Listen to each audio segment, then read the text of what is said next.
Subhanaka la ilma lana illa ma 'allamtana innaka antal alimul hakim. Rabbi shrah li sadri wa yassir li amri wa hlul 'uqdatam min lisani yafqahu qawli.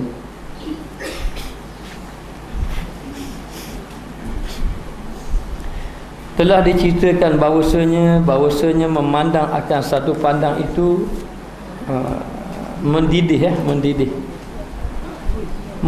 dengan dia pada hatinya, seperti mendidih kulit di dalam penyamuknya, tiada memberi manfaat akan dia selama-lamanya, dan ada kalanya adalah ia harus, maka terkadang membimbangkan hatinya akan dia. Jadi dikatakan bahawa apabila seorang tadi memandang satu perkara, maka akan membawa kepada hatinya binasa. Mendidih itu bermakna binasa. Jadi dalam keadaan macam tu, apabila seorang tadi, bila dia memandang satu perkara yang tidak elok, maka membinasakan.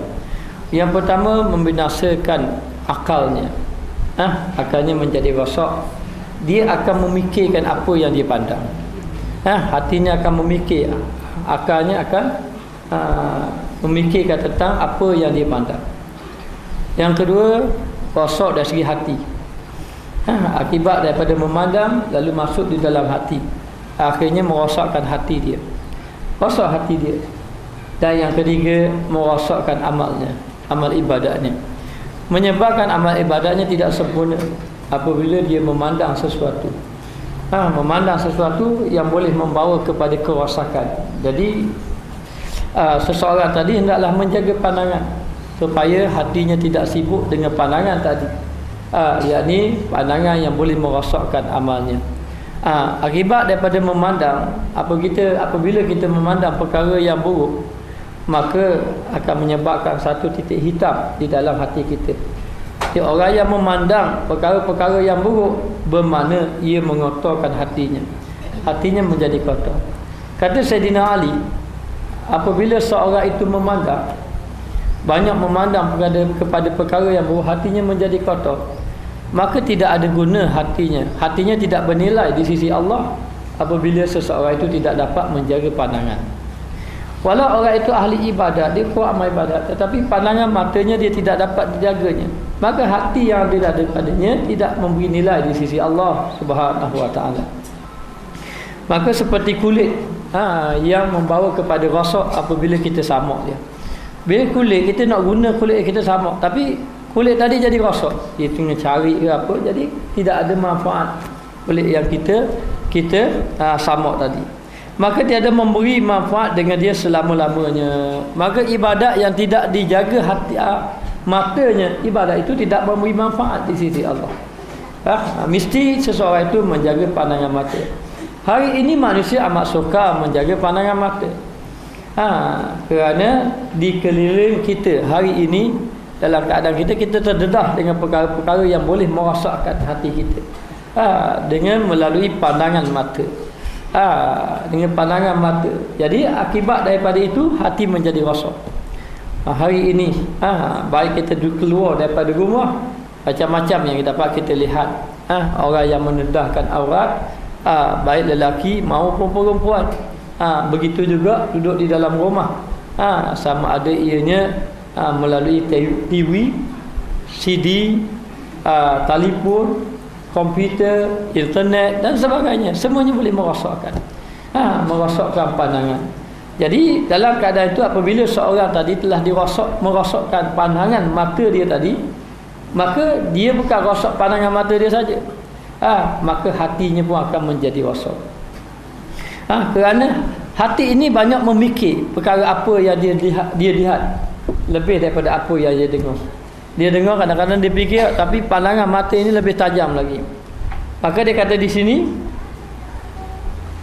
dan ada kalanya adalah ia harus, maka terkadang membimbangkan hatinya. Kadang-kadang benda tu harus, pandang tidak dosa. Melihat kereta yang cantik tidak berdosa, tapi menyebabkan hati tertarik kalau boleh nak dapatkan kereta tadi. Maknanya. Jadi dengan membimbangkan hatinya dengan dia, maka datang akan dia was-was. Maka datang was-was dan khawatir ni lintasan-lintasan. Masa ketika itu ibadat sudah tidak sempurna dah. Kerana hati sudah memikir apa yang dia lihat. Sedangkan yang dia lihat itu harus tidak berdosa. Apatah lagi kalau dia melihat perkara yang membawa kepada dosa. Jadi dia lihat satu perkara itu tidak berdosa. Contohnya orang puan dia lihat bunga comel. Dia pergi kedai bunga, dia tengok comel bunga ni. Contoh saja. Dia pergi kedai apa ni? Kedai pakaian, dia tengok comel pakaian ni. Adakah berdosa melihat pakaian? Adakah berdosa melihat baju yang melihat bunga yang digubah? Berdosa? Tidak berdosa. Tidak menjadi kesalahan. Tetapi apabila sudah melihat, dia lihat baju, comel baju. Tapi masa ketika itu, lepas pada tu fikirannya melayang. Akhir kali dia semayang, dia ingat je, comel gak baju tu, kalau boleh nak beli baju tu sudah. Akan datang. Akan datang lintasan-lintasan itu. Tidakkah ini mengganggu dari segi ibadat? Dan apa sahaja perkara-perkara. Maka dengan sebabnya, dan mudah-mudahan kamu tiada sampai kepadanya. Kepadanya kenapa sampai kepadanya? Pandangan. Maka tinggallah masyghul, hati putus daripada kebajikan. Masyghul ni sibuk. Sibuk hati kita, akhir kali terputus daripada melakukan kebaikan. Ini dibahas mengenai pandangan yang harus. Apatah lagi pandangan-pandangan yang boleh merosakkan. Merosakkan hati. Maka jika ada engkau tiada dilihat yang demikian itu, bahawasanya adalah di dalam kesenangan daripada yang demikian itu. Tapi kalau kamu tidak lihat, hati lagi lebih senang lagi, tak ada fikir-fikir. Sembahyang pun tidak terganggu. Tidak terganggu. Sebab tu demikian. Jadi ada orang yang dia tidak mahu TV. Di rumahnya tidak mahu TV. Tapi dalam waktu yang sama tidak mengharamkan dia, bukan kata haram, tidak. Maknanya orang itu kata saya ada tapi saya boleh jaga melihat pandangan-pandangan. Tapi kalau tidak ada, itu lebih baik. Lebih terselamat daripada pandangan. Kerana dibimbangi takut amal ibadat itu boleh merosakkan kita. Dengan sebab melihat perkara-perkara ataupun melihat sesuatu. Jadi dalam Islam ni dia jaga dah pandangan mata kita.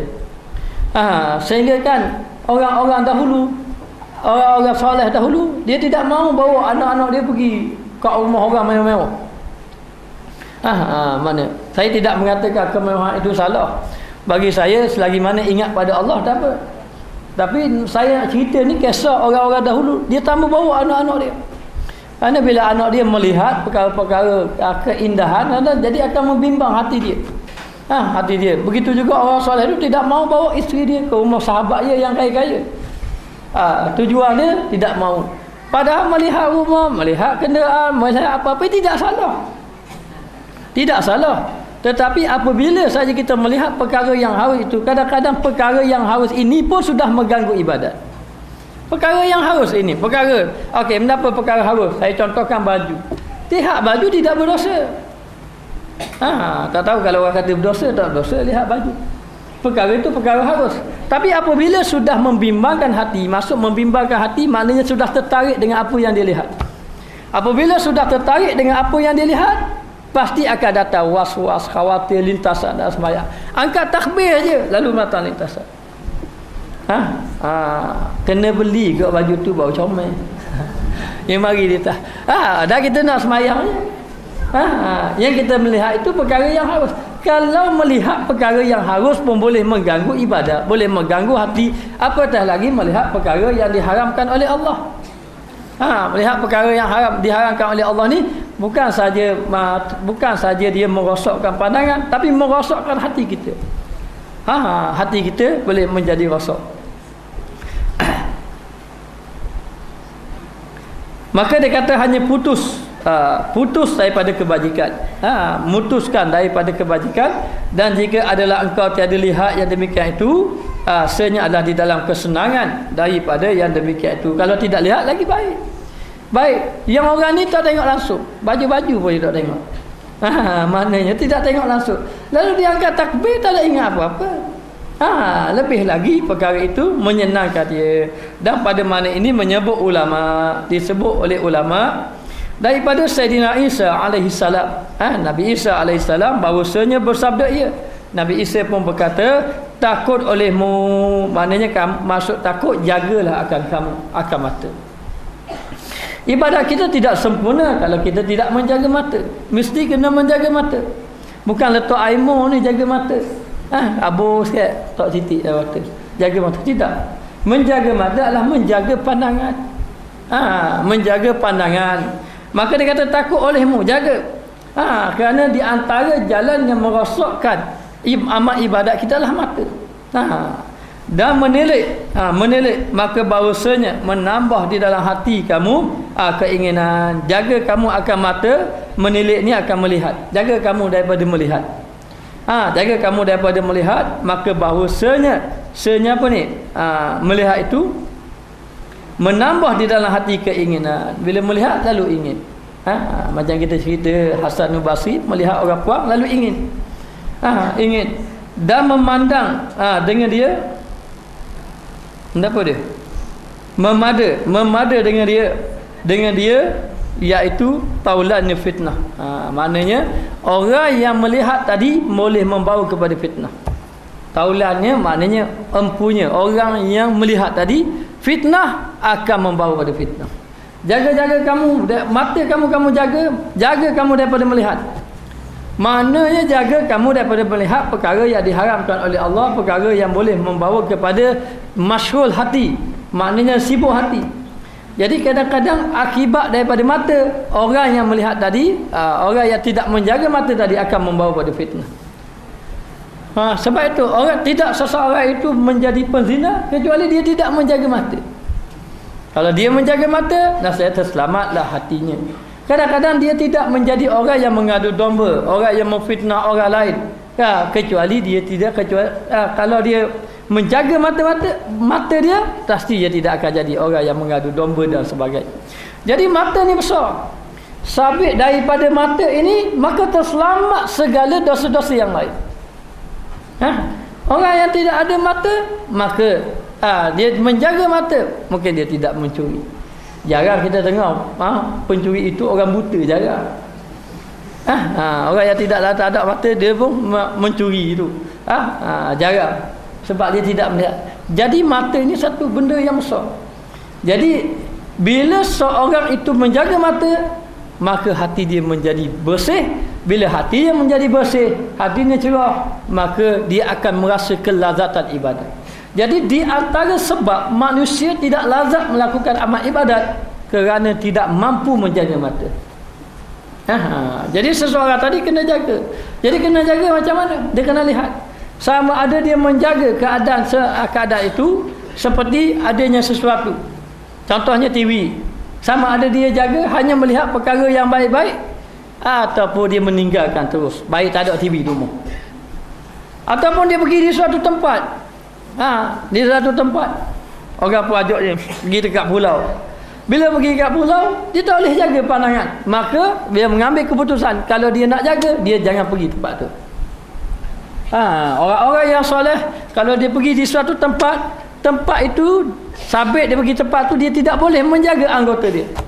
Maka dia mengambil keputusan, dia tidak akan pergi lagi tempat tu. Kerana apa? Kerana dia pergi, dia tahu iman dia lemah, tak boleh menjaga mata.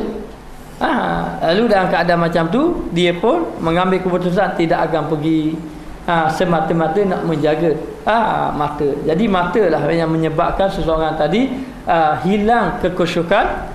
Mata lah seseorang tadi menyebabkan tidak dapat merasa kelazatan beribadat kepada Allah Subhanahu wa taala. Hari ini manusia tidak dapat menjaga mata. Kerana apa? Kerana sudah terbentang di hadapannya perkara-perkara yang boleh merosakkan. Dalam waktu yang sama iman mereka lemah. Kalau iman kuat, boleh jadi terpelihara. Tapi kalau iman lemah, boleh membawa kepada rosaknya hati mereka. Maka yang disuruh ini, jagalah hati kamu dengan cara menjaga mata. Kita perlu menjaga mata. Kata Zunnun radhiyallahu anhu, bahwasanya dinding syahwat itu memejamkan matanya.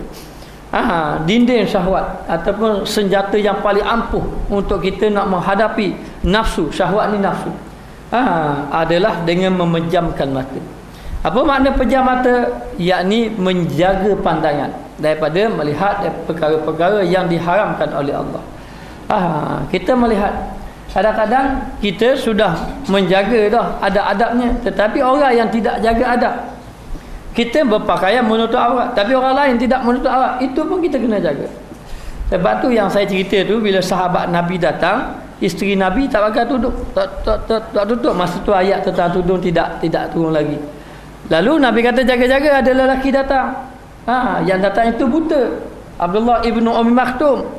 Lalulah isterinya katakan dia itu buta.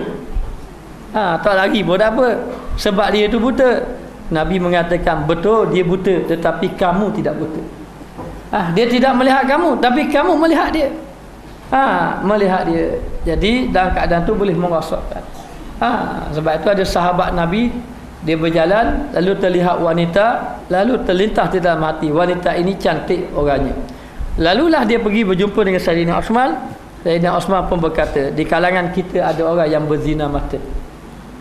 Orang yang berzina mata ialah dengan erti kata dia melihat perkara-perkara mungkar, perkara-perkara maksiat.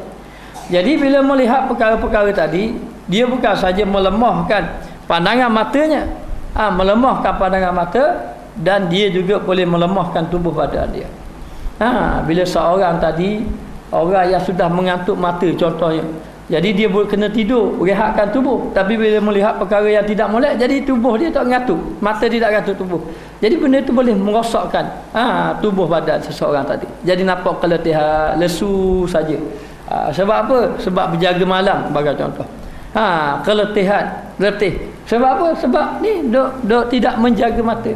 Hari ni jaga-jagalah hari ni. Macam-macam perkara. Sebab tu Nabi sebut di akhir zaman nanti, umat Islam ni akan mengikut satu kaum, satu golongan, sampai kepada lubang biawak pun dia ikut juga. Lalu sahabat Nabi tanya, ya Rasulullah, golongan yang dimasukkan akan diikuti golongan ini, masuk lubang biawak pun ikut juga, adakah golongan Yahudi dan Nasrani? Lalu Nabi mengatakan bahawa kalau tidak Yahudi dan Nasrani, siapa lagi?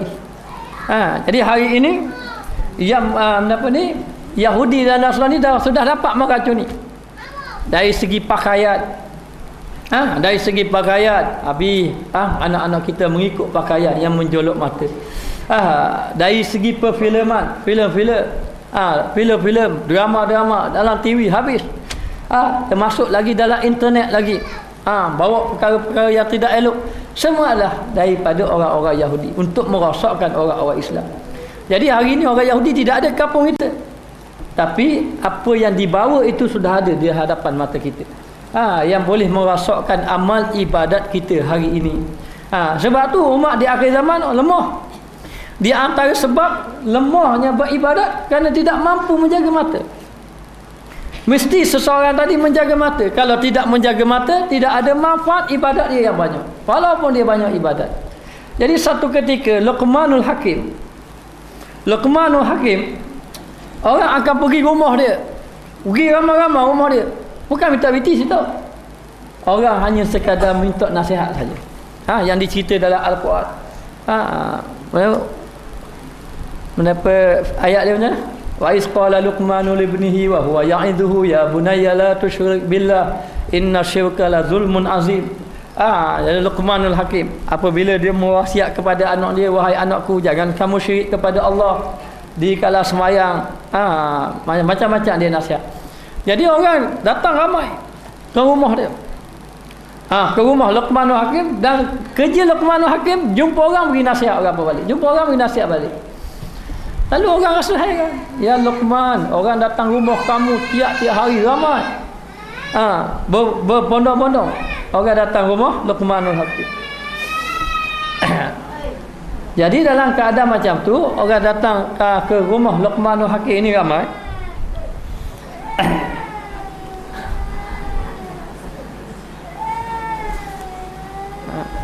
Sambung mula, tak apa, budak-budak saya dah.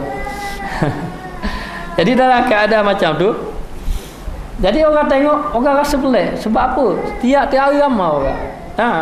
Tiap-tiap hari ramai orang yang pergi ke rumah Luqmanul Hakim untuk mencari ilmu. mencari, dia panggil ubat bagi hati dia. Lalu dalam keadaan macam tadi, akhirnya orang pun tanya, ya Luqman, aku telah melihat kamu ni ramai orang pergi rumah kamu dan memberi nasihat, minta nasihat. Sedangkan nasihat tu cukup mudah saja. Seorang yang mengata takutlah kamu pada Allah, orang lain pun kata takutlah kamu kepada Allah.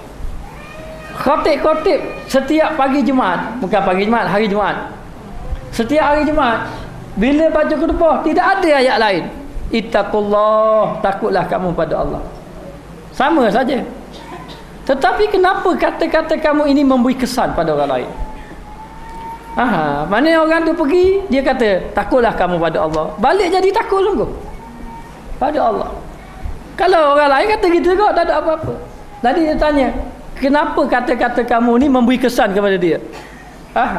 Maka katanya, kerana aku menjaga mata.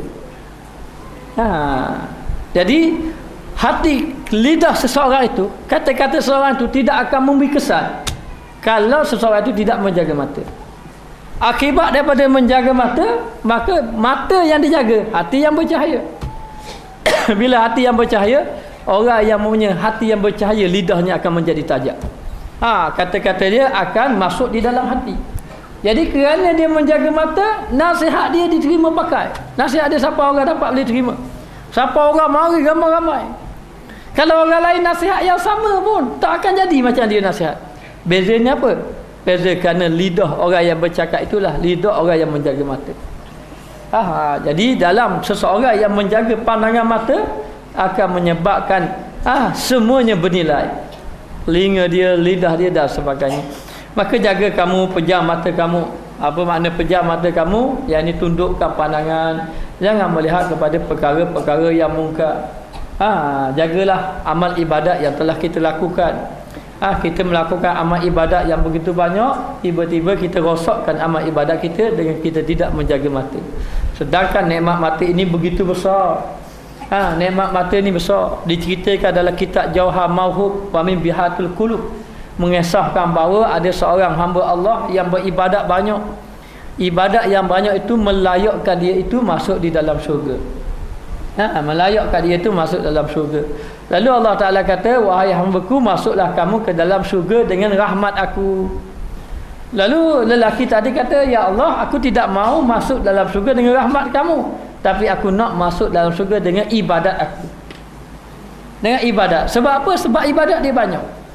Lalulah Allah Ta'ala timbang amat ibadat dia, dan Allah Ta'ala timbang nikmat mata yang Allah Ta'ala beri pada dia. Lalulah menjadi ringan amat ibadat dia, menjadi berat nikmat mata yang Allah Ta'ala beri pada dia. Jadi ibadat kita yang banyak-banyak ni, kalau nak ditimbang dengan nikmat mata, tak padah.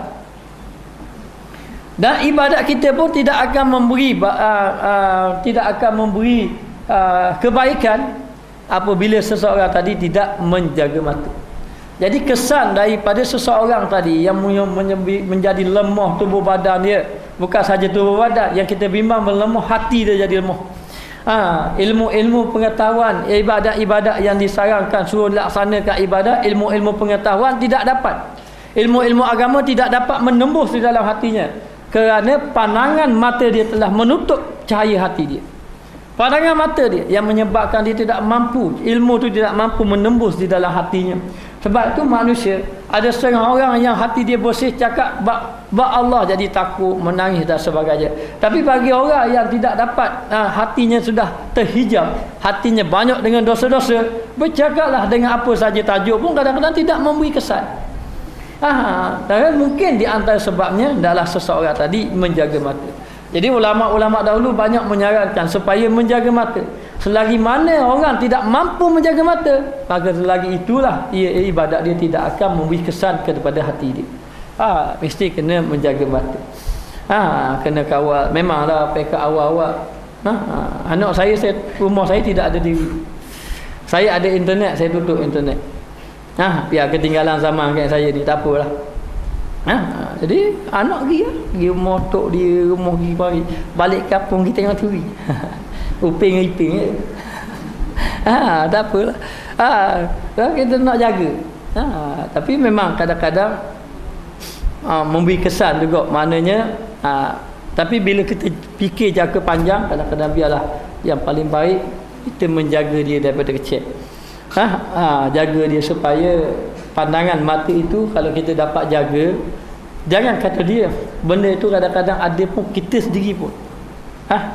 Jadi sesuatu yang ada yang boleh merosakkan pandangan mata kita ni, hendaklah kita jaga. Yang kita bimbang takut amal ibadat kita ni akan menjadi rosak. Maka dia kata di sini, memejamkan mata, dan bahawasanya telah eloklah orang yang berkata dan engkau apabila engkau lepaskan hujung mata. Ni orang yang berkata, benarlah ataupun eloklah orang yang berkata. Dia kata apa? Dia kata apabila engkau lepaskan hujung mata. Apa makna lepaskan hujung mata? Apabila kamu tidak jaga pandangan mata, bebaskan pandangan mata, lepas. Kita lepas ni kita lepas. So nak tengok masa kita lepaskan pandangan mata, ataupun mata kita bebas memandang. Kemudahan, maka hatimu itu sehari-hari apa ni?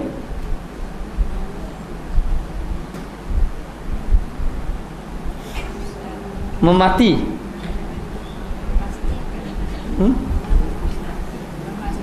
Memati akan dikau. Itu penglihatan. Manazil. Penglihatan pandangan. Engkau lihat yang tiada sekaliannya engkau kuasa atasnya, dan tiada daripada setengah engkau sabar. Apa maksud dia? Jadi dia kata apabila seseorang itu melepaskan pandangan mata dia, jadi pandangan mata bebas, maka sehari-hari dia pokok akan lihat, melihat. Jadi dia akan mematikan pandangan hati yang baik. Pandangan hati yang baik. Sebab apa? Hati kita ini tidak peka. Pandangan mata hati kita melihat kebaikan.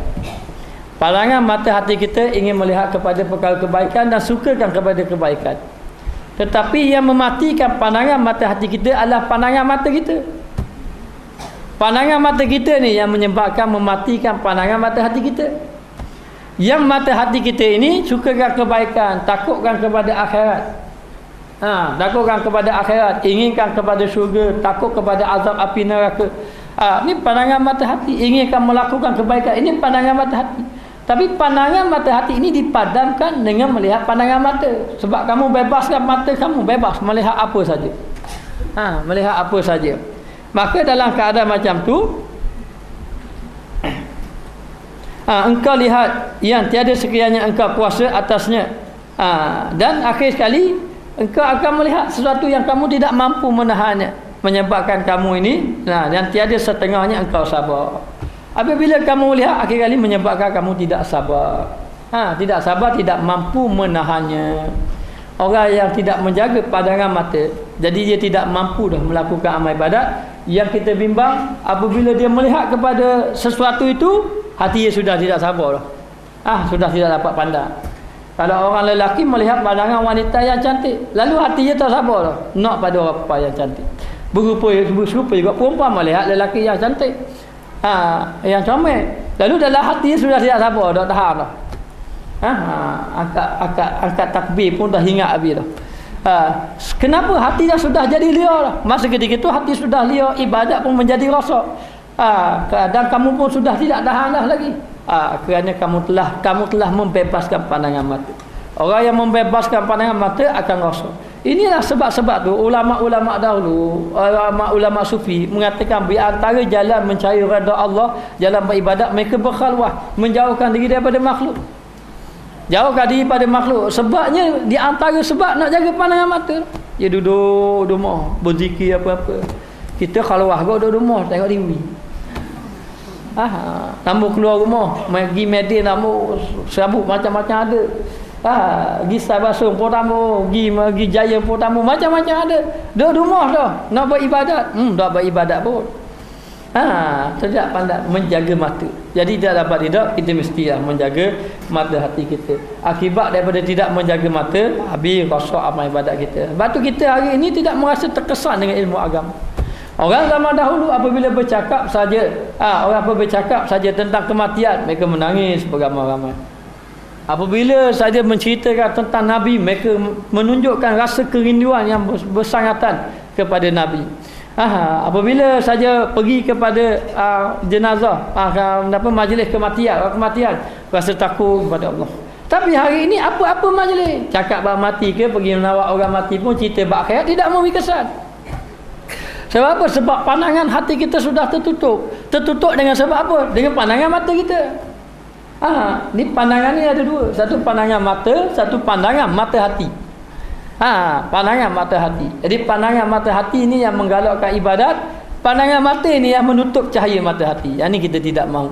Tetapi kalau dapat menjaga mata, maka eloklah amal ibadat.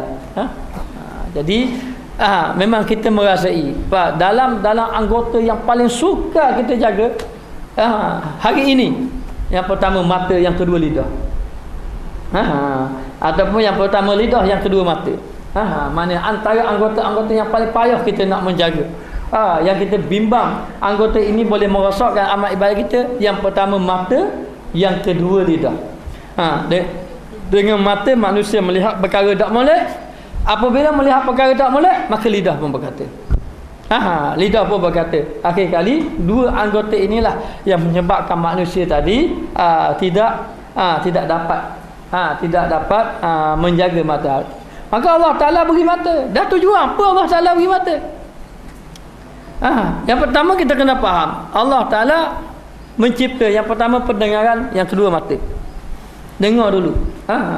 Jadi mata ni Allah Ta'ala beri suruh memandang kebesaran Allah. Tengok gunung ganang, bukit bukau, dengan syarat kita melihat kebesaran Allah, bukan perkara yang diharamkan oleh Allah. Duduk tepi patah, tengok orang jemur, tanya kebesaran Allah. Itu tak, bukan. Itu perkara yang diharamkan oleh Allah. Jadi dalam keadaan tengok kebesaran Allah Subhanahu Wa Taala. Dan mata juga disuruh kita melihat Al-Quran. Al-Quran ni boleh mencerahkan mata kita. Ada seorang tu cerita, dia orang tua dah. Orang tua, di pandangan mata dia lemah. Orang tua pesen dia dah umur 40 tahun, ada rambut dekat. Dalam. Jadi dia beramal dengan membaca Quran tiap-tiap hari. Tiap-tiap hari baca Quran. Mula pakai jemi mata, lepas tu buang. Hari-hari mata jadi cerah dengan melihat ayat-ayat Al-Quran. Jadi mata lah yang menyebabkan manusia terhumban dalam api neraka, dan mata jugalah manusia tadi terselamat daripada azab api neraka. Mata yang macam mana terhumban? Mata yang melihat kepada perkara-perkara yang diharamkan oleh Allah, ataupun mata melihat perkara yang diharuskan oleh Allah, tetapi perkara yang diharus itu mengganggu ibadat dia. Tetapi mata yang macam mana yang menyebabkan dia selamat daripada azab api neraka? Yang pertama, mata yang berjaga malam untuk melakukan ibadat kepada Allah Ta'ala. Yang kedua, mata yang sentiasa menangis kerana sentiasa ingatkan kepada Allah Subhanahu Wa Ta'ala. Saya tak tahu kita mempunyai mata yang macam mana. Adakah mata yang sentiasa menangis kepada Allah, ataupun mata yang berjaga malam kerana melakukan ibadat kepada Allah, ataupun mata yang banyak tidur, ataupun mata yang melihat kepada perkara-perkara yang tidak dibenarkan oleh syarak. Maka tidak dapat menjaga mata menyelamatkan amal ibadat kita. Hari ini kita kena azam, letak dalam hati kita betul-betul, aku mesti kena menjaga pandangan mata. Maka apabila terpandang perkara-perkara yang tidak elok, maka jangan terus memandang. Jangan terus memandang. Bahkan hendaklah sentiasa menundukkan pandangan dan banyak beristighfar kepada Allah Subhanahu Wa Taala. Jadi ulama-ulama dahulu dia berdoa, ya Allah, ya Tuhanku, jangan kau jadikan mata aku ini melihat perkara maksiat. Jangan kau jadikan mata aku ini melihat perkara maksiat. Dan jangan kau jadikan mata aku ini penghalang untuk beribadat. Rabi'atul Adawiyah dia berdoa pada Allah, ya Allah, ya Tuhanku, jangan engkau jadikan mata aku ini penghalang daripada melakukan ibadat kepadamu. Kadang-kadang mata jadi penghalang. Mata tidur, mata melihat perkara maksiat, ini penghalang belaka untuk melakukan amal ibadat. Jadi kita memang tidak mampu meninggalkan maksiat. Kita mesti duduk di dalam ayat la haula wala quwwata illa billah. Kita tidak ada daya upaya. La haula, kita tidak mampu berpaling daripada maksiat. Wala quwwata, kita tidak ada kekuatan untuk melakukan ibadat. Illa billah il aliyil azim, kecuali dengan Allah, yakni kecuali dengan pertolongan Allah yang maha tinggi lagi maha agung. Dengan Allah Ta'ala sajalah yang dapat menolong kita. Kadang-kadang kita juga berdoa, ya Allah, sesungguhnya aku tidak mampu menjaga mata itu. Tolonglah aku, jangan kau biarkan aku berada di dalam maksiat. Kadang-kadang kata dah berdoa terjatuh juga dalam perkara yang macam tu. Tapi walau macam mana pun kita kena duduk dalam ayat ni. Ayat apa? Ayat penyerahan diri kepada Allah Subhanahu Wa Ta'ala. Kalau kita tidak mampu pun, kita kena berdoa pada Allah, ya Allah, aku sudah tidak mampu dah. Sedaya upaya menahan mata daripada maksiat tidak berjaya. Tolonglah aku, ya Allah, tolonglah. Sehinggalah Allah Ta'ala campurkan ke dalam hati kita, biar kita merasa benci dengan maksiat yang ada. Dan orang-orang yang dipelihara, yang disebut wali-wali Allah, wali-wali Allah Ta'ala sebut dalam hadis kursi, akulah mata yang ia melihat dengannya. Bukan Allah Ta'ala jadi mata dah. Akulah mata yang Allah Ta'ala melihat dengannya. Maknanya Allah Ta'ala memelihara pandangan matanya. Sehingga kan kata guru saya, orang yang betul-betul bersih pandangan matanya, tiba-tiba ada maksiat lalu di hadapan mata, kadang-kadang Allah Ta'ala tutup, tidak nampak dia maksiat. Walaupun maksiat tu ada di hadapan mata, Allah Ta'ala tutup, kerana hati dia sudah bersih dan dia sudah dipelihara oleh Allah Subhanahu Wa Ta'ala. Jadi kita hari ni nak minta Allah Ta'ala pelihara kita, kita mesti kena duduk minta pertolongan Allah. Jangan pakai azab saja, taubat dah, tambah. Sampai masa ikut celah fitu kita. Tamu tengok dah ini ustaz. Bagai celah tamu tengok dah, tapi duduk tengok juga. Jadi kita kena minta pertolongan daripada Allah Subhanahu Wa Ta'ala. Jadi saya menyerulah kepada muslimat, kalau boleh sama ada mengurangkan tengok TV, ataupun sebaiknya jangan tengoklah, lebih baik. Bimbang, takut ada. Saya tidak mengatakan haram, tidak sekali-kali saya katakan haram. Saya ni kadang-kadang hari ni saya kata, dulu saya kata orang mari atur. Mana ujian orang. Tapi memang kita akan jaga sedaya upaya. Kalau tidak boleh, maknanya kalau tidak boleh juga, kita kena banyak berdoa kepada Allah Subhanahu Wa Ta'ala. Dia tidak maulah saya tidak pernah mengatakan haram perkara itu, kerana berdasarkan kaedah usul fiqh, setiap sesuatu itu harus dan mengikut penggunaan. Kalau benda tu elok-elok, benda tu elok-elok, tapi benda tu tidak elok. Jadi sebaik-baiknya kita tinggalkan perkara itu. Sayangilah ibadat yang kita lakukan. Sayangi ibadat. Iman kita lemah, kan iman kita kuat. Kalau iman kita kuat, kita boleh kata tak apa, mari maksiat tertutup, tu iman kuat betul. Kalau saya tidak mampu, terang saya katakan saya tidak mampu. Saya tak boleh kata saya tengok TV, nanti mari cerita orang putih tu, kalau orang molek saya tutup. Rasa tak mampu nak mengatakan demikian. Kerana benda ini cukup besar. Yang kita bimbang, kita tidak bimbang apa. Yang kita bimbang, ia merosakkan amal ibadat yang telah kita lakukan. Maka dia kata di sini,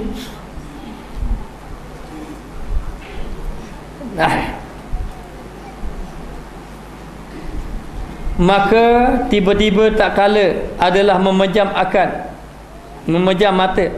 Memejam mata akan memeliharakan bagi mata, pejam mata tadi untuk memeliharakan matanya.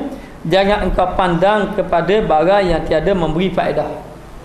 Beri faedah, dan kepada yang menciptakan adalah engkau orang yang selesai hati lagi kesenangan. Jadi kata Imam Al-Ghazali di sini, jangan kamu melihat perkara yang tidak memberi faedah. Sekali-kali jangan. Faedah itu faedah dari segi agama. Jangan. Kita tengok benda itu tidak memberi faedah pada agama, jangan melihat kepada perkara yang tidak memberi faedah. Kerana orang yang jaga mata hanya melihat kepada perkara-perkara yang berfaedah, perkara yang baik, akibatnya boleh menyebabkan seorang tadi ibadatnya diterima oleh Allah. Jadi ada seorang sahabat Nabi, kita ni dah maklum dah, apalah. Ada seorang sahabat Nabi, dia ni orang yang soleh. Dia kuat beribadat, berjaga ibadat dengan Nabi, sembahyang dengan Nabi, duduk dalam majlis Nabi, bersumpah dengan Nabi, sahabat Nabi. Nabi kasih, saya tak ingat dah nama sahabat Nabi. Tetapi satu hari dia balik daripada majlis Nabi, lalu dia lalu dekat satu lorong. Maka dia lalu dia terpandang. Dia kena faham perkataan terpandang. Lalu dia terpandang seorang wanita yang sedang mandi. Dalam kitab itu tidak dicerita dengan detail. Masalah terpandang itu dalam keadaan menutup aurat ataupun tidak, itu Allahu alam.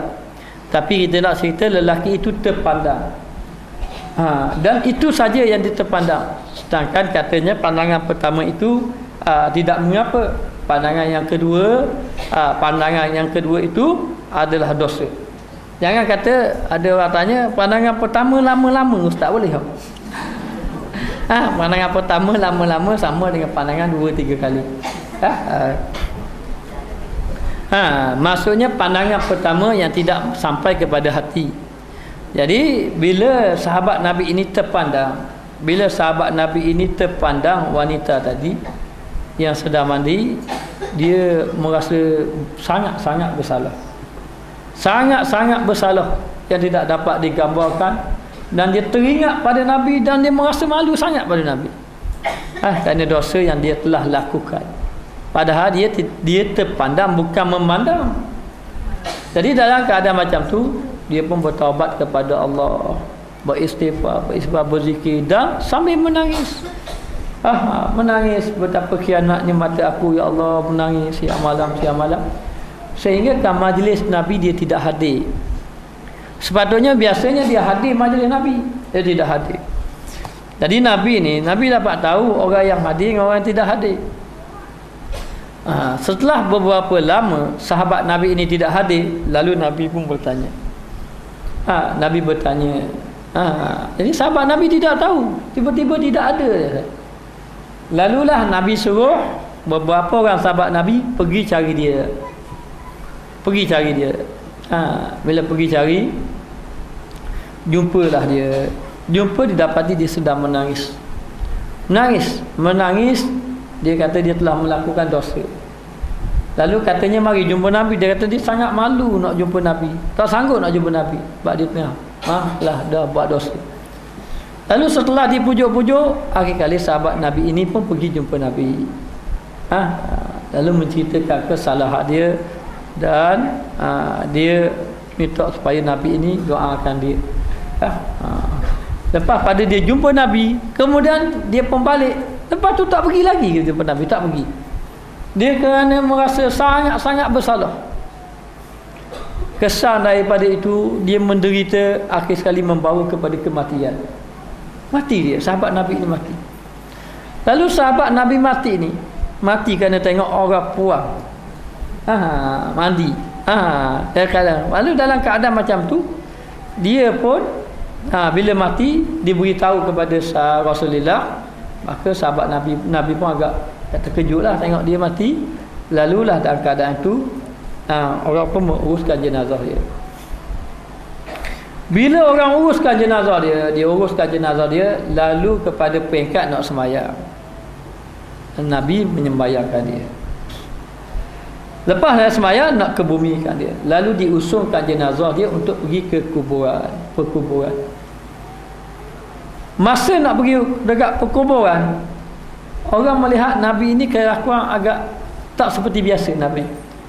Nabi berjalan lambat sangat. Kadang-kadang dia panggil ni menjinjit kaki tu. Kenapa tahu? Jenjeng. Jenjeng. Kau anda lah jinjit ke jenjeng ke? Jadi dalam keadaan macam tu, dalam Nabi jalan lambat. Kadang-kadang kenapa? Jenjeng.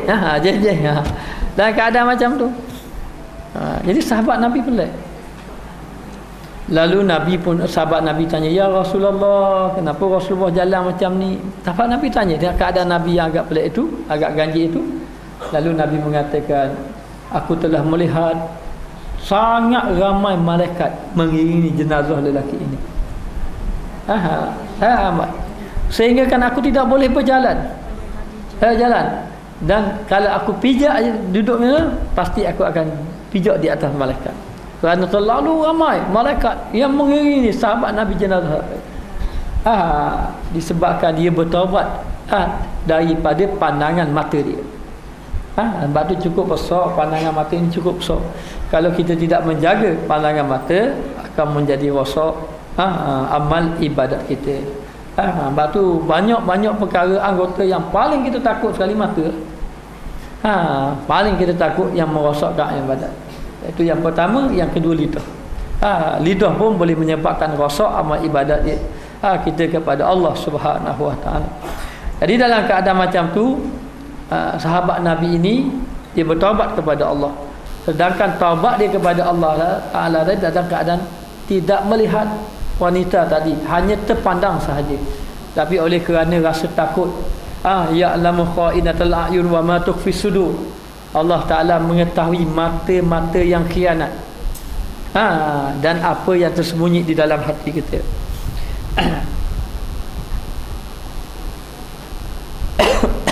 Dan kepada menciptakan, jaga, dia kata jangan pandang perkara yang memberi faedah dan perkara yang menciptakan. Apa makna menciptakan? Yang menarik perhatian. Dan adalah engkau orang yang selesai hati lagi kesenangan. Kalau kamu dapat jaga hati, lagi senang. Ibadat kita pun akan jadi nikmat, selazat ibadat, hati kita akan jadi senang. Orang yang tidak jaga hati rosak, hati jadi gelisah. Di antara sebab hati menjadi gelisah kerana tidak pandai menjaga hati, menjaga mata. Jadi kalau orang pandai jaga mata, hati tenang, tidak ada apa-apa, maka dia kata selesai hati daripada kesenangan, daripada banyak was-was, selesai juga daripada was-was. Hati sudah tidak was-was lagi. Nak buat amal ibadat pun dengan senang, sejahtera diri daripada kebinasaan, dan selamat dia daripada kebinasaan iman. Daripada binasa iman, daripada binasa amal. Amal pun jadi binasa, iman pun jadi binasa kalau tak jaga mata. Menjaga mata, selamat iman, selamat amal. Inilah yang dikehendaki. Maka dia kata bertambah di dalam kebajikan, kamu akan bertambah kebajikan sebab sudah menjaga mata ini, sudah nikmat. Sudah nikmat dalam melakukan amal ibadat. Jadi nak jaga mata memang kena banyak duduk rumah. Ini tak tahulah, tapi disebut dalam ayat Quran, wa qarna fi buyutikunna wa la tabarruj katabarrujil jahiliyatil ula.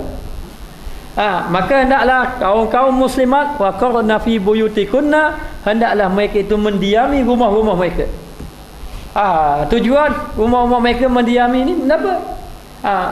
Dan jangan wala tabarruj katabarrujil jahiliyatil ula, dan jangan mereka itu bertabarruj, bersolat sebagaimana solatkan orang-orang jahiliyah yang dahulu. Wa aqimnas solat, dan dirikanlah sembahyang. Duduk dalam rumah, diri sembahyang, berzikir, baca Quran, ingat Allah Taala, jaga pandangan mata, itu lebih selamat. Jadi hari ini banyak yang tidak selamat. Boleh jadi kerana pekerjaan, kita berjumpa macam-macam orang.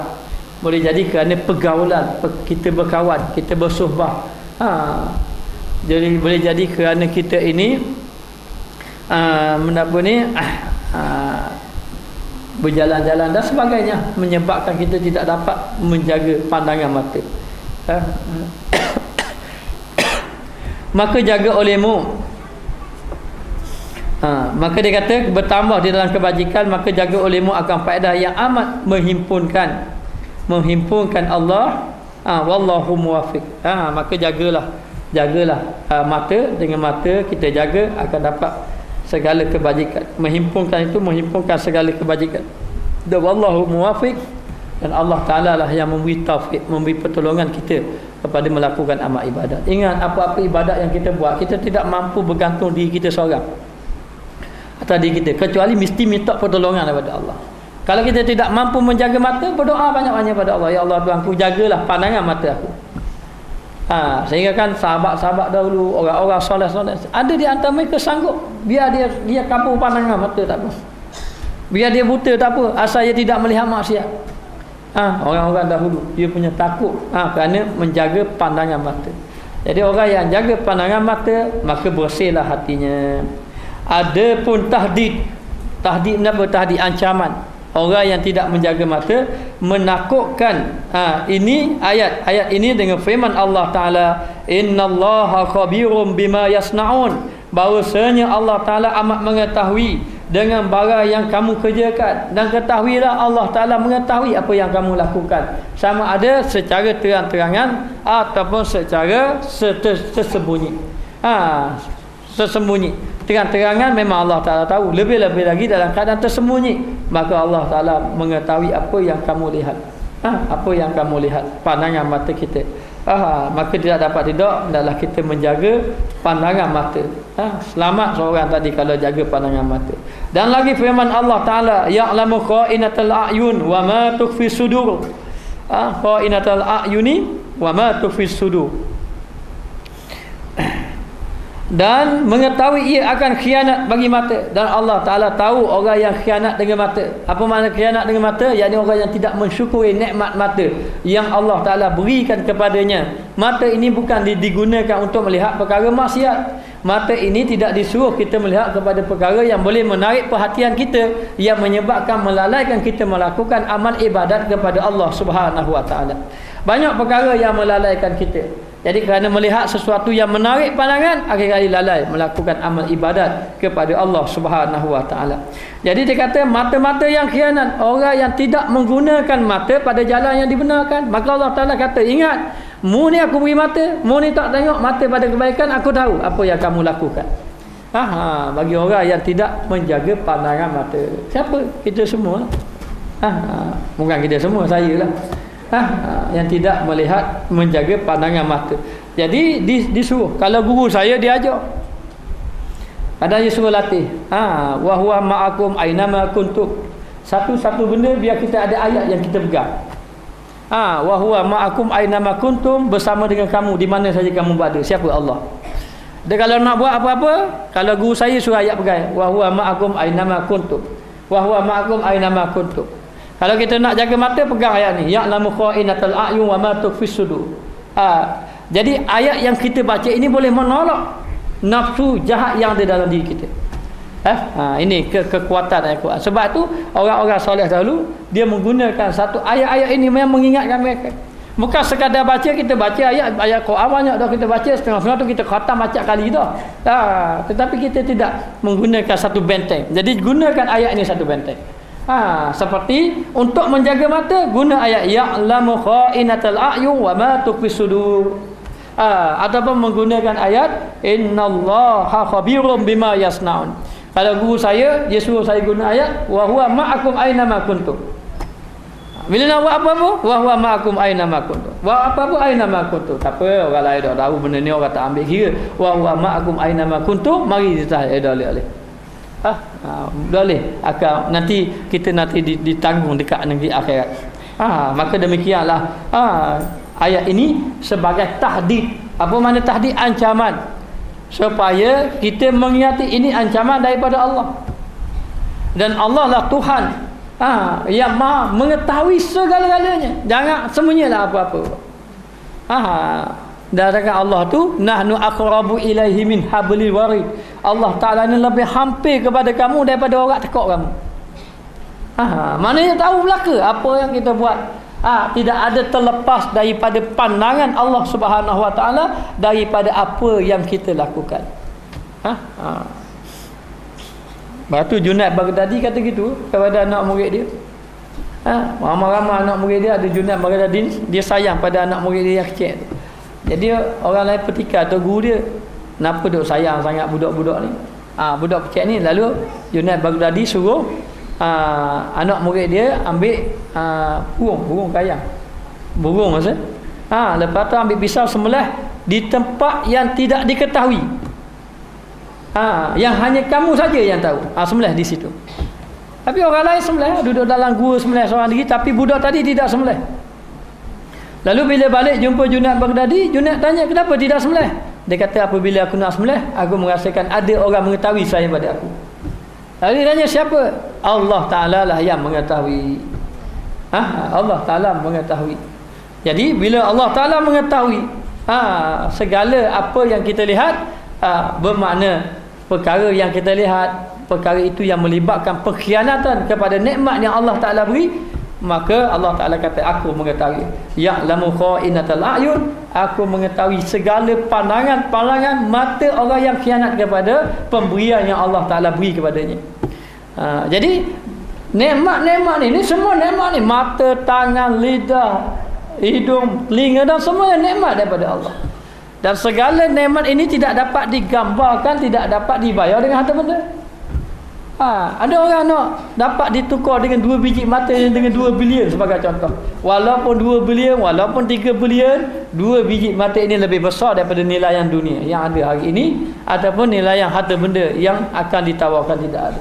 Tetapi bila Allah Ta'ala telah memberi suatu nikmat yang besar, maka kita kena faham ni nikmat besar, benda yang bernilai. Takkan benda-benda nilai kita pandai taruh, benda bernilai hilang kita simpan buat benda bernilai. Kalau orang tu hilang dia mari je, ni hak saya, hak bernilai. Kalau ada emas dia letakkan dalam peti besi, dijaga betul-betul. Sebab apa? Sebab benda ni bernilai. Orang tak tahu, orang tidak tahu kata apa. Ada suami kita buat alik emas lah, kita pun lepong dalam, ya tak apa lah. Ada dah, sebab benda ni bernilai. Allah Ta'ala kata benda yang bernilai macam ini mu jaga betul-betul, tapi aku beri bernilai perkara yang lebih bernilai daripada harta benda. Mata ini lebih bernilai pada harta benda. Kamu boleh membiarkan mata kamu ni nikmat yang aku beri dengan perkara yang tidak elok. Bermakna orang itu tidak menggunakan nikmat sesuatu yang bernilai, diletakkan kepada tempat yang sesuai padanya. Maka hendaklah seseorang tadi menggunakan pandangan mata tadi melihat kepada perkara-perkara yang elok, perkara-perkara yang baik. Hari ini masalah macam-macam yang berlaku di hadapan mata kita. Jadi sebab-sebab kita tengok kemungkaran, mata merupakan peranan yang pertama. Dia macam mana seorang banyak ada yang mari jumpa ustaz, macam mana payah nak jaga mata. Saya kata dia seperti saya pun payah juga. Nak menjaga mata. Macam mana? Nak menjaga gini. Jawapan dia satu je, tidak ada. Masukkan Allah di dalam hati. Masukkan Allah Ta'ala di dalam hati. Apabila kita masukkan Allah Ta'ala di dalam hati kita ada Allah, maka tidak akan masuk lagi perkara-perkara yang lain. Lepas tu orang yang nak menjaga mata, bagi saya berzikir saja. Berzikir saja, berzikir. Banyakkan berzikir, sebut nama Allah, la ilaha illallah, la ilaha illallah, sehingga tertanam kalimah Allah Ta'ala itu di dalam hati. Tertanam kalimah Allah Ta'ala itu di dalam hati. Bila sudah tertanam kalimah Allah Ta'ala itu di dalam hati, maka akan timbul rasa gerun, rasa takut nak menggunakan nikmat Allah pada perkara yang tidak dibenarkan oleh syarak. Maka dia kata di sini, dan barang yang tersembunyi Allah Ta'ala mengetahui. Tersembunyi dadanya, yakni hati. Tersembunyi di dalam dadanya, yakni di dalam hatinya. Allah Ta'ala tahu belaka. Apa yang kamu lihat, apa yang ada dalam hati kamu. Dan memadalah dengan ayat ini, cukuplah dengan ayat ini menakutkan bagi orang yang takut akan makam Tuhan. Cukuplah orang yang takut dengan makam Tuhan, dengan kedudukan Allah Ta'ala. Makam ni pangkat ataupun ketuhanan Allah Ta'ala. Wa amma man khafa maqama rabbih wa nahan nafsa 'anil hawa. Orang yang takut kepada makam Allah, makam ketuhanan, takut kepada Allah, wa nahan nafsa 'anil hawa, dia akan menahan diri daripada hawa nafsu dia. Bila dia merasa takut kepada Allah Subhanahu wa taala. Maka dia kata di sini, maka segala yang tersebut ini, cukuplah ayat ini beri ingatan. Boleh ambil 2 ayat, innallaha khabirum bima yasnaun, ataupun ya'lamu kha'inatal a'yun wa ma tukhfis sudur. Boleh guna ayat ini. Bila apa-apa mari baca ayat, jadikan ayat ini sebagai bentengan. Ada guru saya dia suruh ayat wa huwa ma'akum aina ma kuntum, wa huwa ma'akum aina ma kuntum. Nawak benda-benda ya, kadang-kadang mari ke hati, tak apa. Makanya orang tahu. Datang ke ayat wa huwa ma'akum aina ma kuntum. Nak tengok benda ni, tak apa, bukannya orang tahu. Ya'lamu kha'inatal a'yun wa ma tukhfis sudur. Maka bersabda Nabi, maka Tuhan, maka segala yang tersebut ini satu asal. Asal itu dalil. Dan asal yang kedua, dalil yang kedua.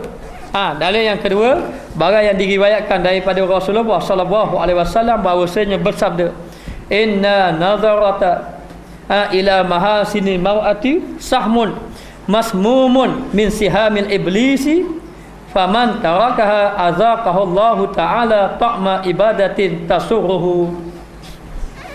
Inna nadharata ila mahasinil mar'ati sahmun masmumun min sihamil iblis faman tarakaha azaqahu Allah taala ta'ma ibadatin tasurruhu.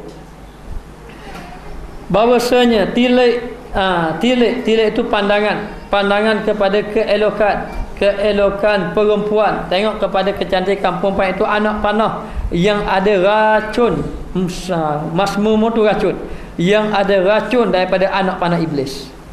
Melihat kepada pandangan wanita yang cantik. Ini rujuk kepada lelaki lah. Ayat ini walaupun merujuk kepada lelaki, begitu juga perempuan. Melihat kepada lelaki-lelaki yang cantik. Hari ni macam-macam dia buat pertandingan ratu cantik. Ratu cantik puan, lelaki dah doa. Jadi nak beritahu melihat pandangan wanita yang cantik. Melihat wanita yang cantik, dia merupakan anak panah. Maknanya anak panah. Jadi lelaki yang melihat pandangan cantik, masuk dalam hati dia. Itu anak panah. Tapi anak panah itu racun. Racun yang boleh merosakkan amal ibadat dia. Dan ia merupakan daripada anak panah iblis. Jadi iblis ini, dia nak jadikan orang ini sasaran dia, ahli-ahli ibadat sasaran dia, maka anak panahnya lah wanita.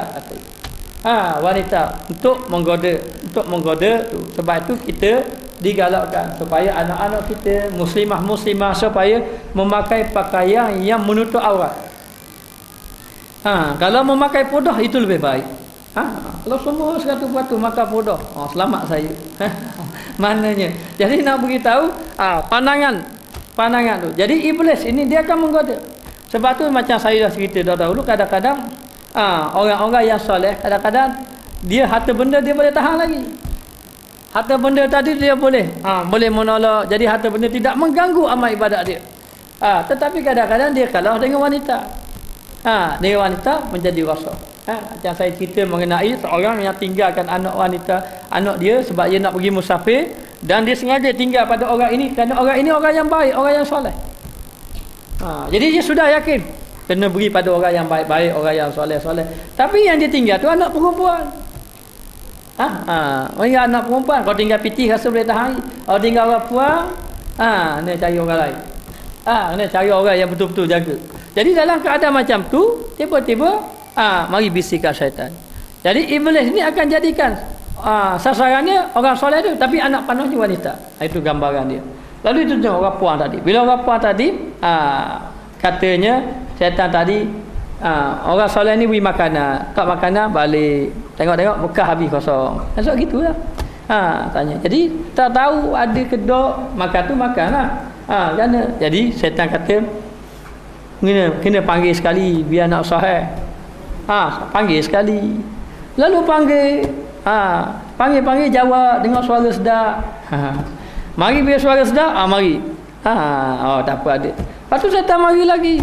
Kurang-kurang kena tengok kau sekali. Jadi ataupun kena cakap biar kenal betul, biar tahu. Pergi pula cakap. Masa dengar suara boleh tahan lagi, ibadat boleh lagi.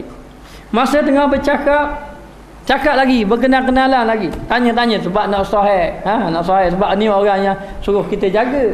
Suruh orang soleh ni jaga. Jadi cakaplah. Cakap tu boleh tahan lagi. Lalu syaitan kata kena tengok kau sekali, kan salah orang. Tengok lu sekali. Maka bila tengok saja, ibadat orang soleh tadi terganggu. Ganggu. Lalu syaitan goda, akhir sekali membawa kepada penzinaan. Itulah yang cukup bahayanya hari ini. Maka dia kata merupakan racun daripada anak iblis. Sebab tu kena pelihara. Muslimat ini Allah Ta'ala muliakan dia. Tidak seperti zaman-zaman jahiliah dahulu. Orang-orang jahiliah menanam anak hidup-hidup. Kerana dia merasakan wanita ini sudah tidak ada harga. Tetapi bila Allah Ta'ala bangkitkan Nabi SAW, Kenapa Nabi berkata, aku wasiatkan kepada kamu, untuk kamu berbuat baik kepada kaum wanita. Lalu dimuliakan kaum wanita. Dengan cara apa dimuliakan kaum wanita? Allah Ta'ala turunkan ayat mengenai hijab, tutup niqab, yang ni mau hijab biar dijaga, dijadikan lelaki ini menjaga, memberi perlindungan kepada kaum wanita. Jadi sebagai ayat memuliakan kaum wanita. Maka yang merosakkan itu adalah wanita juga. Apabila yang Islam menyuruh memakai pakaian yang elok, memakai pakaian yang menutup aurat, tiba-tiba dia pula tidak memakai pakaian yang menutup aurat. Lalulah daripada wanita yang ini, yang tidak menutup aurat ini, merosakkan lelaki-lelaki ini, kerana syaitan, iblis telah menggunakan sebagai anak panah berdasarkan hadis ni. Maka tidak dapat duduk. Saya menyerulah kepada muslimat, jaga diri kita, jaga anak-anak wanita kita hari ini. Jangan membiarkan memakai pakaian yang mendedahkan aurat. Kalau boleh, hidupkan pakaian memakai baju kurung, daripada memakai baju t-shirt pakai seluar jeans. Ini merosakkan pandangan. Merosakkan pandangan orang yang melihatnya, dan merosakkan jiwa dia. Jadi kena jaga anak-anak kita, kena jaga anak-anak kita supaya memakai pakaian yang elok. Maka dia kata, barang siapa yang meninggalkan dia, dirasakan barang siapa yang meninggalkan dia, dirasakan dia, Allah Ta'ala akan ibadat yang suka. Mana yang suka akan dia, lazat beribadat. Dan bahawasanya didapat bagi manis ibadat, dapat rasa manis dan lazat munajat. Munajat ni berbisik-bisik dengan Allah. Maknanya berbisik-bisik dengan Allah. Kalau dia dapat meninggalkan, kalau lelaki dapat meninggalkan wanita dia menjadi racun, yang menjadi racun dalam hati dia dapat tinggal, dia dapat jaga. Ataupun dia dapat menjaga pandangan dia daripada tidak melihat kepada perkara-perkara yang mungkar, perkara-perkara yang tidak elok. Pasal dia rasa seronok beribadat. Ibadat sedap, ia jadi lazat. Ibadat sedap, dia jadi ibadat.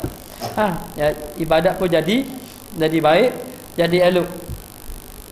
Dan ketika itu dia dapat lazat munajat dengan Allah Ta'ala pada orang yang abidin. Abidin yang ahli ibadat. Dengan suatu apa? Suatu ibadat. Yakni amat besar dan amat suka, dan amat tinggi pada hati orang yang abid. Jadi ibadat, jadi seronok. Jadi merasakan ibadat satu yang begitu nikmat bagi dia apabila dia dapat menjaga mata. Dan inilah suatu yang dicuba. Yang dicuba, yang diuji. Mengetahui dan tahqiq ni hasil lah orang yang mengamalkan dengan dia. Jadi Allah Ta'ala uji, kalau ataupun kita cuba kita menjaga pandangan mata, nasaya lazatlah amal ibadat kita kepada Allah. Maka ini ternyata memang sah. Mana orang yang mengamalkan dengan dia, maka apabila menegahkan daripada melihat kepada perkara yang tiada memberi faedah akan dia, kalau dia teguh, dia tahan, dia tidak melihat perkara-perkara yang mungkar, perkara-perkara yang boleh merosakkan pandangan mata dia, pandangan hati dia, maka didapat akan lazat bagi ibadat. Nasai dia akan dapat lazat beribadat, seronok beribadat pada Allah. Dan akan manisnya ibadat. Maka hati jernih, hati jadi bersih. Yang tiada dapat akan dia dahulu, yang dia tidak dapat, yang dahulu dia tidak dapat rasakan, kerana dia tidak menjaga mata. Tapi hari ini dia jaga mata. Kalau dia jaga mata, insya-Allah dia akan dapat merasa nikmat dalam melakukan amal ibadat kepada Allah Ta'ala. Daripada yang demikian itu, hasil daripada dia jaga mata, dia akan dapat rasa nikmat beribadat kepada Allah. Batu kena jagalah kita pandangan mata. Pandangan mata. Tengok hari ini macam-macam perkara yang amat menyedihkan kita. Kalau dalam surat khabar tu macam-macam perkara. Penzinaan boleh dikatakan tiap-tiap hari. Dan perkara yang lebih menyedihkan seperti ayah dengan anak, ahli keluarga, sumber mahram dan sebagainya. Ini adalah kesan daripada akibat tidak menjaga mata. Orang-orang bila tidak menjaga mata, hati dah jadi rosak, iman menjadi nipis. Bila iman menjadi nipis, banyak pengajaran-pengajaran ilmu yang telah disampaikan, tetapi ilmu itu tidak sampai pada hati. Kenapa ilmu tidak sampai kepada hati? Kerana hati itu ada sesuatu yang menutup pada hatinya. Apakah yang menutup hatinya? Yang menutupkan hatinya adalah mata. Mata dia lah akibat tidak menjaga mata, hati menjadi kotor. Hati menjadi gelap. Bila hati menjadi gelap, ilmu-ilmu agama lontaran cahaya Allah tidak dapat menembusi hati. Akibat tidak dapat menjaga mata. Lalu lemahlah dia tubuhnya, lemahlah ibadat dia, lemahlah imannya, lemahlah amalnya. Maka tidak dapat. Mari kita berazam, mari kita berdoa pada Allah, mari kita munajat kepada Allah supaya Allah Ta'ala jadikan kita orang yang terpelihara pandangan mata, sehinggalah mata hati kita bersinar dan dapat melakukan ibadat dalam keadaan merasa lazat kepada Allah Subhanahu Wa Ta'ala. Akhir kata, saya menyeru kepada muslimat, banyakkan berzikir kepada Allah. Sebutlah nama Allah Ta'ala setiap hari sekurang-kurangnya 100 ataupun 200, terkira saja pagi ataupun petang. Sebut nama Allah supaya bercahaya segala anggota kita kepada Allah Subhanahu Wa Ta'ala. Wallahu a'lam. Bismillahirrahmanirrahim. Rabbana zalamna anfusana wa illam taghfir lana wa tarhamna lanakunanna minal khasirin. Ya Allah, ya Tuhan kami, ampunilah segala dosa-dosa kami, ya Allah, dosa kedua ibu bapa kami, dosa guru kami, dosa kaum kerabat kami, dosa ahli, dosa jiran tetangga kami. Ya Allah, ya Tuhan kami, selamatkanlah pandangan mata kami daripada melihat perkara mungkar. Ya Allah, ya Tuhan kami, palingkanlah mata kami daripada keburukan kepada kebaikan. Ya Allah, ya Tuhan kami, jangan Kau azabkan kami disebabkan pandangan mata kami. Ya Allah, sesungguhnya kami ingin menjaga mata, kami tidak mampu meninggalkan, kami tidak mampu menjaga mata kami, ya Allah, kecuali dengan pertolongan-Mu. Jadikanlah mata kami bercahaya, ya Allah. Jadikanlah mata kami dapat menyinari hati kami, ya Allah. Ya Allah, ya Tuhan kami, jadikanlah kami orang yang menunduk pandangan. Ya Allah, ya Tuhan kami, jadikanlah mata kami menggunakan, jadikanlah mata kami digunakan kepada perkara-perkara yang memberi faedah, manfaat kepada akhirat. Rabbana zalamna anfusana wa illam taghfir lana wa tarhamna lanakunanna minal khasirin. Ya Allah, ya Tuhan kami, sesungguhnya kami telah menzalimi diri kami, ya Allah, dengan tidak menjaga mata kami. Seandainya Engkau tidak ampunkan dosa kami, nascaya jadilah kami orang yang rugi. Rabbana atina fid dunya hasanah wa fil akhirati hasanatan wa qina azabannar. Wa sallallahu ala sayidina Muhammad wa ala alihi wa sahbihi wasallam. Walhamdulillahirabbil alamin.